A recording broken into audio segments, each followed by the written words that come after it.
munaasabadan waxay tahay Xilalka iyo kala shal wareegayeen agaasimiyalka wasaarado biyo iyo waliba dastuurka ee dhawaan isku shaqeynta ka soo bixiya waliba u qayb galay gudoomiyaha guddiga shaqaalaha rayidka koonfur galbeed ee Soomaaliya agaasimiyalka wasaarado iyo waliba marti sharaf kale oo la ka casuumay munaasabada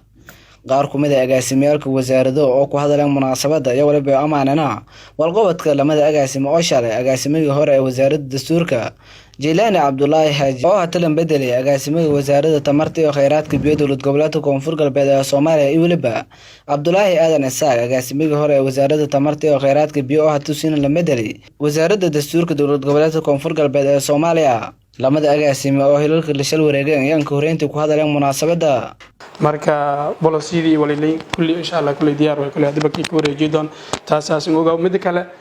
walaalkay qaali ee tasaad hordaan baan sheegtay dad asxaabe oo mar walba kuliga leey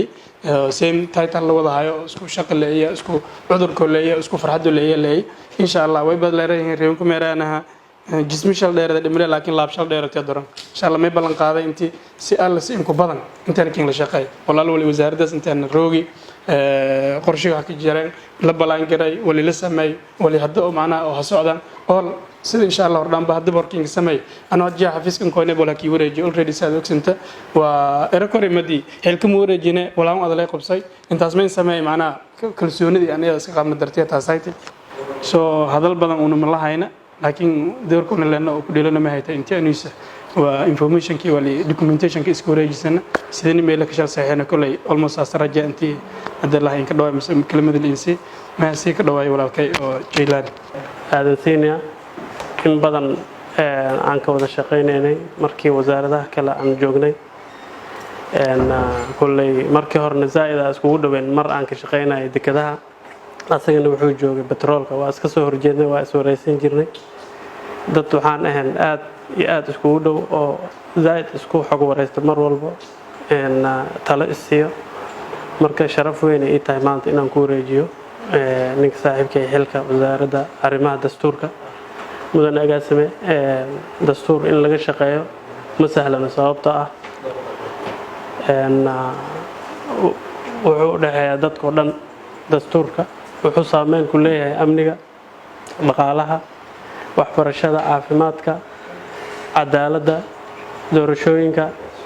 waxyaabo badan oo saameyn weyn ku leeyahay marka in laga shaqeeyo ma sahlano laakiin xilkan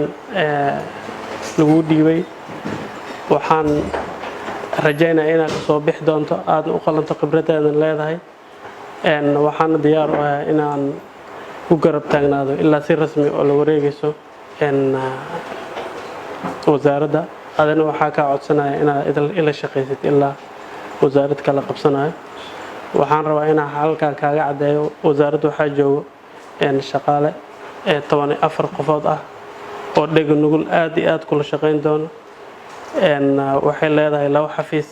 oo madaxtooyada noogu yaalo oo qalabaysan kulay wixii documenti ah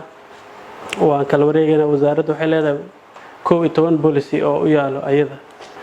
adiga kaalintaada ayaa ka qaadan doonta hadda waxaan rabaa inaan kugu wareejiyo Sharmaake Maxamed Kuulow gudoomiyaha guddiga shaqaalaha rayidka koonfur galbeed ee Soomaaliya ayaa waliba uu sheegay intuu si ka faraxsan yahay u qayb galowga munaasabadan waliba inuu Soomaaliyan diray lamada agaasimo oo Xilalka la shal wareegeen anina may balan qaaday agaasimo walba eladii us hadareem inaha ila wadaag qoobus ay ila wadaagan in la dulmina si Allah sidii la fado la shaqeey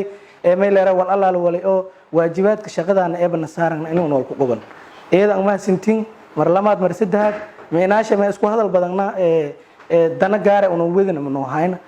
shaqadana ni egmad yasaase hal wada shaqeyn waan mayna farxad in mar lamaad mar saddexaad mar afaraad inaan ku qayb galay xil wareejinta lamada agaasimaha dastuurka iyo agaasimaha tamarta iyo kheyraadka biyaha hambaliyo siin laha meenaasha ma shaqadeeda hayti ibirahayti saaxiibkii ku shaqeeyso ma shaqadii kan hayna meel eray sida la fadayaan waday saaxiib adeen intu ku sii waday ma dawladda siin baahan shaqada dawladda siin igmatiya saase inay hadda geeka libilood adoon roogna hadda noo badanaan faada wasaaradda kala ka jeeysido kor laanama kula talada antaas waajibaad shaqo saaramo eedan ma sintin hambalyo dhammaalaga sameeyaasha shaqadiisan haytan eedan kama sintin ilaahay siin sharaf shaqada qof walba meel loo ku hay Ahmed Ibrahim Bule telefishanka iyo raadiyaha koonfur galbeed Baydhabo Janaaye